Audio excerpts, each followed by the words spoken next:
In today's video, I'm going to teach you how to integrate WooCommerce with Zoho Books. We'll walk through the process inside Zoho Books, choose an integration app, and make sure you know what to expect as you follow the on-screen prompts. Start by opening Zoho Books. In the top right corner of your screen, click the gear icon. This opens the settings area where you manage account-wide features. From there, select Marketplace. The Marketplace is where Zoho lists add-ons and integrations that extend Zoho Books, so it's the central place to connect your WooCommerce store.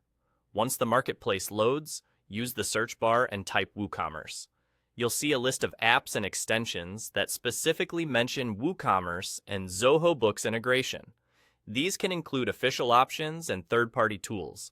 Take a moment to look at the app descriptions to confirm they support the features you need, like syncing orders, customers, products, or taxes, and that they're compatible with your plan and region. When you find an app that fits your needs, click it and then choose Get App. If you want to try it before committing, select Start Free Trial where available.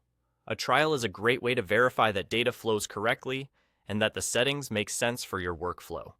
As you proceed, you may be asked to grant permissions so the app can access your Zoho Books data.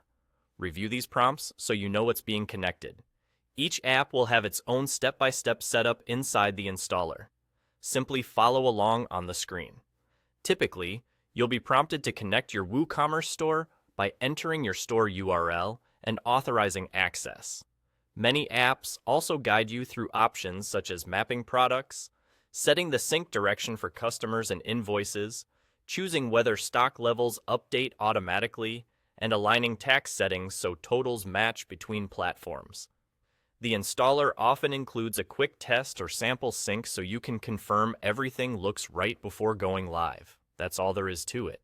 To recap, you clicked the gear icon, went into Marketplace, searched for WooCommerce, selected an appropriate app, and used Get App or a free trial to start. From there, you followed the app's on-screen instructions to finish the connection. After installation, it's a good idea to review a few recent orders in Zoho Books to confirm that customers, items, and amounts appear as expected. If you need to adjust anything later, you can return to the app settings from the Marketplace at any time.